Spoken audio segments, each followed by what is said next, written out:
Folks, I got to be honest with you. I've never seen this level of desperation from bears and bulls all simultaneously rooting for the same exact thing in my 15 years of being in the stock market.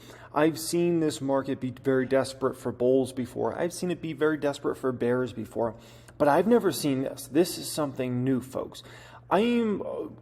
Every day when I watch, whatever I watch, whether it's Bloomberg, CNBC, I listen to countless of these Wall Street folks go on and talk about why they're bearish on the market, why they're bullish on the market.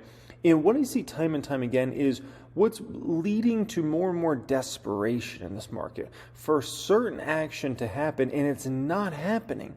The bears, they want this market to tank. They need it to tank. Put options, short sales, they've been getting kind of wrecked here recently, right? Bulls seem very desperate to get this market down because they're like, come on, man, I want these stocks for cheap again. I want all these stocks for cheap, right? And both sides want this certain action, and it's just not happening. And you got to ask yourself, what's going on here? So throughout today's video, I'm going to show you in detail why certain things are happening and not happening in the market.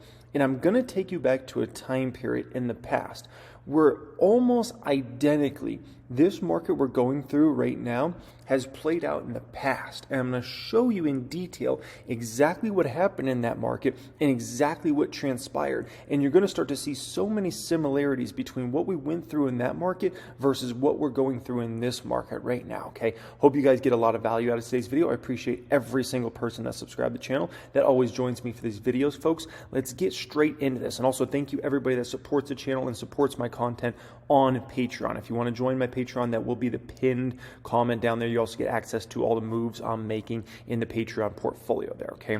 So, bears and bulls alike.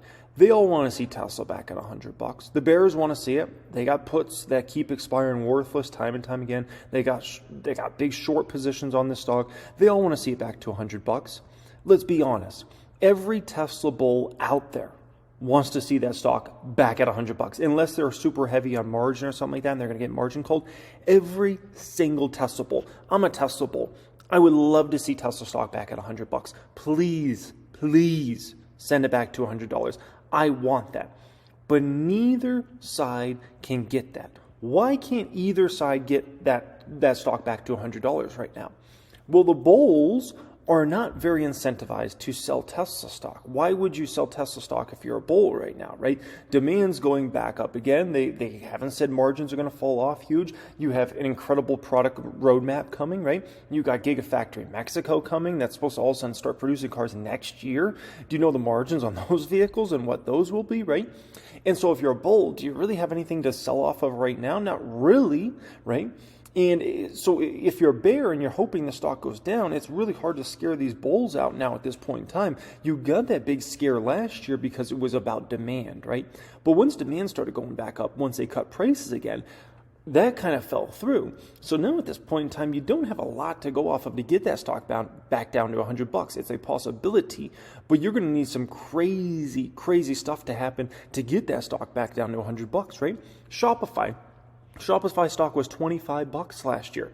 You know how many bulls and bears alike would love to see Shopify at $25 again? I'm a bull on Shopify long term. I own some shares of stock. I'd love to see it back at $25. Please send it there. Nvidia stock. Oh my gosh, is this one frustrating the bears right now? They are getting so mad. They keep trying to bet against the stock again and again and again, and they keep losing, and they keep getting pie thrown in their face again and again and again in regards to stock, right? They all want to see it back down to $100. And let's be honest, so wouldn't everybody else. I would love to see Nvidia back at $110 again.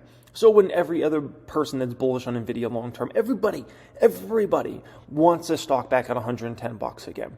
But getting it back down to $110 again, it's going to be very, very difficult now at this point in time, okay? The stock's pushing 240 plus now.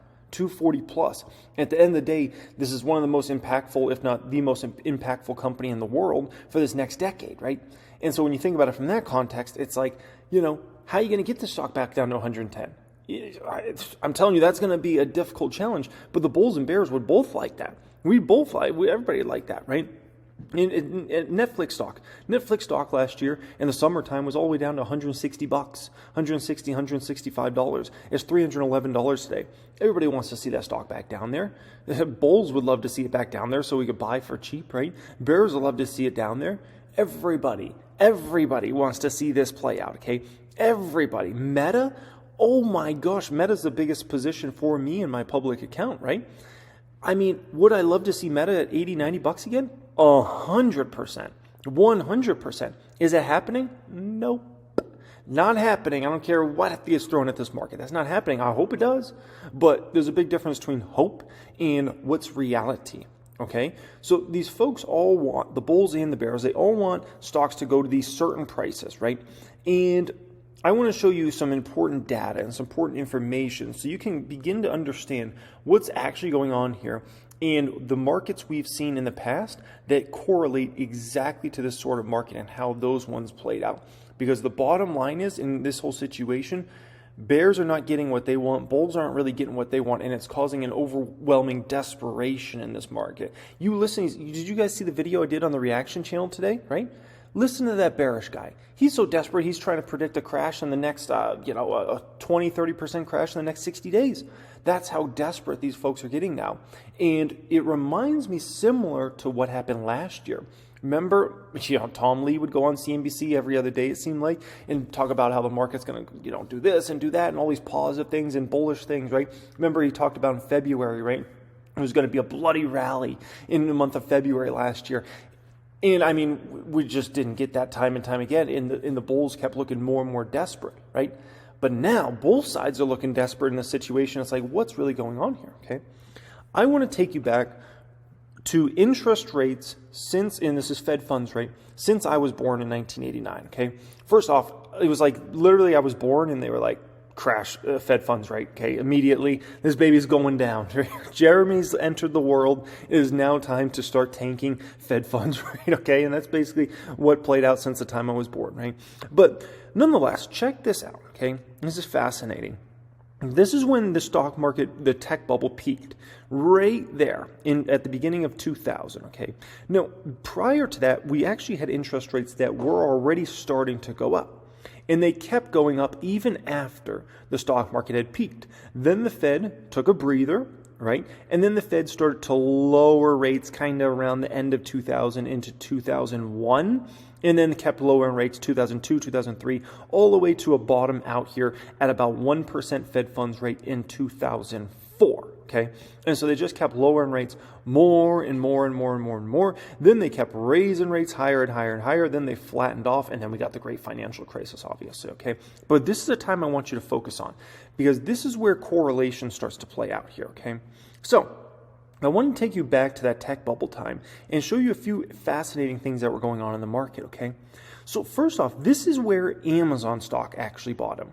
This was in September of 2001. Now, something very famous happened in September of 2001. I don't know if you guys remember that. Something extremely famous, okay? Horrible day for the United States of America in September in 2001, right? But this is fascinating because that stock hit its low right then and there. It didn't hit a low in 2000. It didn't hit a low in 2002, 2003. And we're going to see that other stocks in indexes in general actually bottomed very differently than Amazon.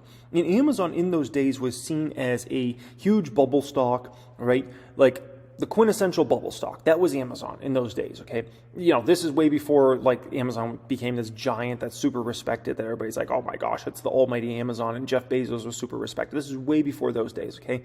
And even when the stock hit a low in 2001, there were still a lot of people saying it has to keep going down. Even when it was at 26 cents on a split adjusted basis, right? 27 cents or whatever, people are still saying it's a bubble, right? The market's going to go much lower, so Amazon stock's going to go much lower, right? The big recession's here. Like this baby has a long way to go, right? I can tell you there's almost no one that was calling a bottom there. Almost no one in regards to Amazon stock, right? Which was one of the most famous kind of bubble stocks. But this is fascinating because the S&P 500 didn't bottom for a year later. So meanwhile, you had Amazon stock going up and up and up and up and up for that next year, while the market actually went down and down and down and actually hit a new low a year after Amazon bottomed, okay? This goes to show you that in a certain kind of downtrending market like this, different stocks hit different bottoms at different times. And what's fascinating is everybody's been trying to draw parallels between the market we're in right now and the market that, let's say, we had in the great financial crisis. And everybody's expecting this market situation to be like the great financial crisis was, right? Where just like everything tanked at the same exact time and everything went up at the same exact time, right? Market, basically in '08 just started to tank off a cliff in a massive, massive way, and just everything got pushed down, right? And the market bottomed out right around March of 2009, and then almost everything started shooting up almost immediately, right? But the fact is, when I look at this market, I'm seeing a market that's much more like the market we had in the tech bubble, right? Where the economy is actually holding up decent, where unemployment's staying decent, but you're seeing stocks get leveled at different times and stocks bottom at different, you saw Netflix stock bottom back in the summertime. You saw Meta stock bottom in the fall time. You saw Tesla stock, for example, bottom in the winter time. You're seeing all this play out, and it's lining up exactly like it lined up in the tech bubble scenario, okay? And I mean to the T in regards to this. It's incredible how much is lining up to that, right? If you look at a stock like Apple, this is fascinating. That stock didn't bottom until April of 2003. April of 2003. So this stock didn't bottom until well after the market had bottomed. And it didn't bottom for, a year and a half after Amazon stock, for example, bottomed? That's a huge, huge difference there between when a stock like Apple bottomed and when a stock like Amazon bottomed versus when the market bottomed. This goes to show you how much this market currently we're going through is correlating versus this market we went through in the tech bubble, right? And if I take you back to what Apple was doing in 2003, keep in mind, Apple was no longer in financial jeopardy in 2003, not even close, okay? Apple had real issues from would they survive back in the late 90s, like 97, 98. That's when a lot of people were wondering, would Apple go under? They were at a bad, bad place, okay? And Steve Jobs obviously came back and changed the company. So in 2003, this company was already on the up and up, okay? Meanwhile, the stock price was hitting a new multi-year low at that time, right? Look at Steve Jobs there on the front of Business Week magazine holding an iPod there, right? Moving beyond computers, Steve Jobs has become a real force in music and movies, but rivals loom from Microsoft to Walmart. Can he stay on top this time? In April 2003, Apple launched the iTunes Music Store, which would sell individual songs through iTunes application for 99 cents each. When announced, the iTunes Music Store had the backing of 5 major record labels and a catalog of 200,000 songs, right? In October, Apple released iTunes for Windows. Incredible. Game-changing stuff. I mean, Apple getting into, ultimately, the services business for the first time in a real way. Isn't that incredible? You know what else Apple did in 2003? This is going to shock you. Man, was it a big year for Apple in 2003. Look at this. January 2003, Apple unveils Safari. Safari. Oh my gosh. Like every single person that owns an Apple device on the planet knows exactly what Safari is. Isn't that incredible? The fastest web browser ever created for the Mac. My gosh, okay? They launched Safari in 2003. They launched iTunes Store, and yet that stock hit a multi-year low in April 2003. Absolutely incredible, man. Absolutely incredible. And check this out. I went back to their old financial statements from those years. And look what I found here, okay? So this was for the 12 months ending September 27, 2003. They actually had an operating loss, believe it or not.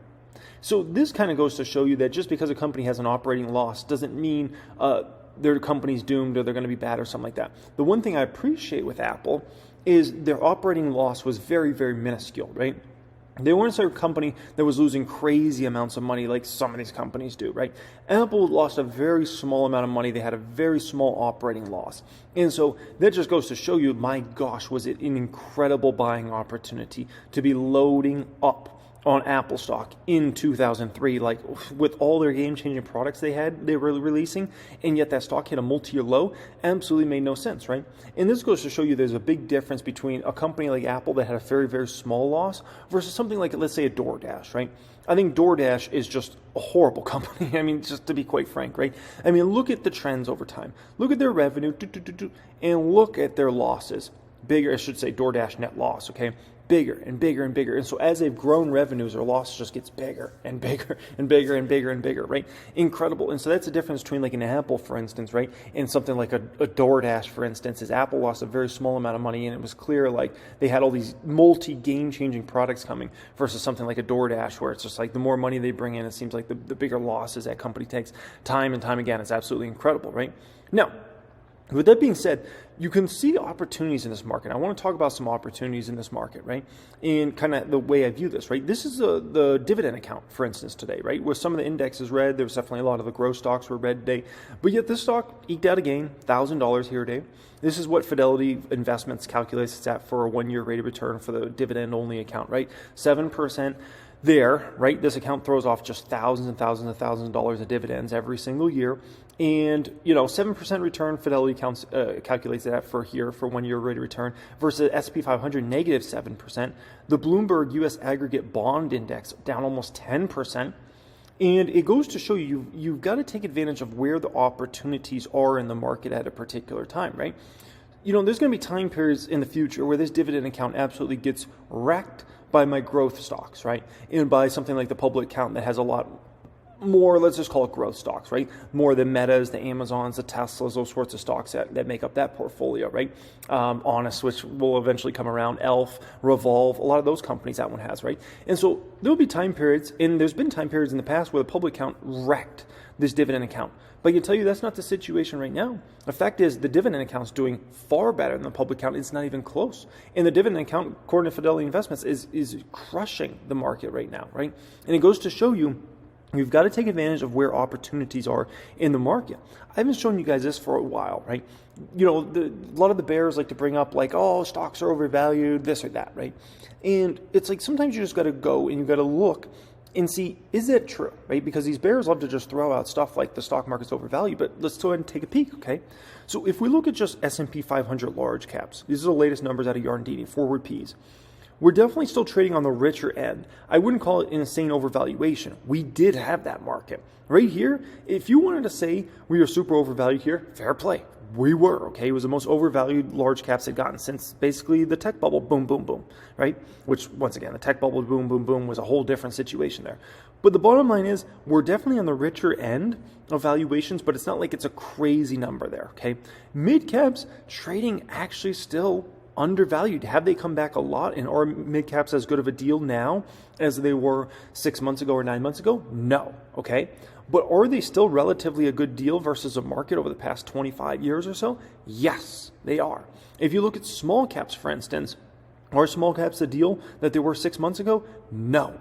Are small caps still a great deal for the past 25 years, essentially? Yes, absolutely. Pull up the past 25 years, look at forward Ps for small caps. These are still great opportunities in this market. And so don't let anybody say, like, just the market's overvalued or something like that. When you dig a little deeper here, you start to say, I don't know about that. Based upon the correlations of the past 25 years, doesn't really show us that we're super overvalued right now. It shows us mids and smalls are undervalued. Large caps are on the richer end of valuations right now, okay? Now, PEG ratio, one of the most debated and most misunderstood things, I think, in the entire stock market. I'm talking about even from the most advanced investors that have been doing this for 10, 20, 30 years, right? Price to earnings growth. Now, what you would think, okay, is, usually what you would think is if a PEG ratio of a stock is low, that's good. That means it's a buy, right? And if PEG ratios are, let's say, low for the stock market, you would usually think great buying opportunity because PEG ratio is low. But on the flip side, you would usually think if a PEG ratio is really high for the market, it means don't buy. And if PEG ratios are really high for stocks, it means don't buy, right? But my gosh, does this show you that is 100% wrong? Because when I pulled you up this, okay, what this is going to show you is every single time the PEG ratio skyrockets, it always is a buying opportunity for the longest time here, essentially, okay? Look at this. The PEG ratio hits about a new all-time high, or certainly in a long, long period of time here, okay? This was right around 03, 04. Guess what? Great time to be a buyer of stocks. 2003, great great time to be a buyer of stocks. And so there you had the PEG ratio trading extremely high, and you might have thought it has to be a bad time to buy stocks, but actually it wasn't. It was a great time to be a buyer of stocks. Look what happened to the stock market. Look where the NASDAQ went, the S&P 500, the Dow. Look where those babies went from 2003 up until 2007 when obviously the great financial crisis started. You got incredible, incredible returns, right? Look at right here. This is 2009, 2010. This is the PEG ratio 2009, 2010. Skyrockets to the moon. Oh my gosh. Guess what? That was a phenomenal, ridiculous buying opportunity. That was the greatest buying opportunity we've gotten in the market in the last pretty much 100 years. Literally the best buying opportunity we've pretty much gotten in stocks in the past 100 years was in 2009, 2010. And yet the PEG ratio was sky high. And so it looked like you should not be buying stocks right now. PEG ratio is insanely high. No way. But actually, it was the best time to buy. And check this out. Look at how low the PEG ratio was in kind of that 07, 08 time. That was a time period when you shouldn't have been buying stocks. Isn't that fascinating? There was a pretty much the lowest numbers and you shouldn't have been buying. And yet up here in 09, 2010, it's to La La Land, and actually it was the best time to be a buyer. Like, fries your mind, right? Look at this, 2015, 2016. PEG ratio skyrockets. Guess what? Great buying opportunity right there. So you look at 2017, 18, 19. Look at the returns for the market. Very, very healthy at that time, right? Look at this. This is around March, April of 2020. Guess what it was? A great buying opportunity. PEG ratio pretty much went to the highest level we've ever seen it, right? It was actually a great buying opportunity. And now we're in another time period where the PEG ratio has skyrocketed. Now, we don't know if for sure this is going to play out like these ones that played out in the past. We'll know. By this time next year, we'll know. This was either a great buying opportunity or it was different than the time periods of the past when all these PEG ratios had always skyrocketed in the past and it was actually a great buying opportunity. Maybe this time's different, right? Or maybe it's not. Maybe this is just another time period when PEG ratio went to the moon and it tricked everybody and everybody thought, oh my gosh, this can't be a good deal now. This has got to be a horrible time to be a buyer of stocks. And then all of a sudden, earnings start to strengthen more and more as 2023 goes along, right? Especially in the back half of this year. And 2024, all of a sudden, earnings are coming in and people are like, oh my gosh, it was okay. We did it. We'll have to see. We don't know as of right now, okay? We don't know as of right now, okay? Now, if you know anything about NFL football, right? You know this guy right here, Bill Belichick. He's arguably the greatest football coach ever, right? And this guy's the best quarterback ever. His name's Tom Brady, okay? I was never fans of theirs, but I got to give them respect. They're the greatest ever, right? And you can learn a lot from these two leaders in how they approached the game of football. And you can apply that to the stock market. And whenever I always look for people that are just the creme de la creme at whatever they do. They're masters because you're going to be able to learn lessons from them that you can adapt to whatever you're doing in life to become a master of whatever you're doing in life, okay? And those two gentlemen, what they always did so well is they took whatever they were given, okay? And what I mean by that is offensively, they didn't take huge risks. Tom Brady never really made amazing plays, but he also never made dumb plays at like interceptions and stuff like that, like a lot of other quarterbacks do where they're like up and down. They're really exciting because they take some crazy risk, but they just took what they were given, and they had a very boring offense back in the day. It was like, super boring, dink and dunk passes. They took what the defense was giving them. And Bill Belichick always taught his defense not to take big risks. Do your job. Do your job. Okay? And in the stock market, we can adapt their philosophy and take what the market's given them. And that's something I'm really trying to do moving forward in the future, is take what the market's giving me. If the market's giving me great opportunities in growth stocks, I'm going to take those opportunities. And for instance, like there was a lot of opportunities in growth stocks last year at very cheap prices. Netflix was one I took advantage of. Shopify was one I took advantage of. Meta was one I took advantage of, right? Tesla, I actually started buying Tesla for the first time in like a million years. What was that, in December, January timeframe? Like, holy smokers, that's no joke. It's like, Jeremy buying Tesla again? Like, this is crazy, right? Shopify, all those opportunities. And so the market was giving me those at that particular time, and I took advantage of those, okay?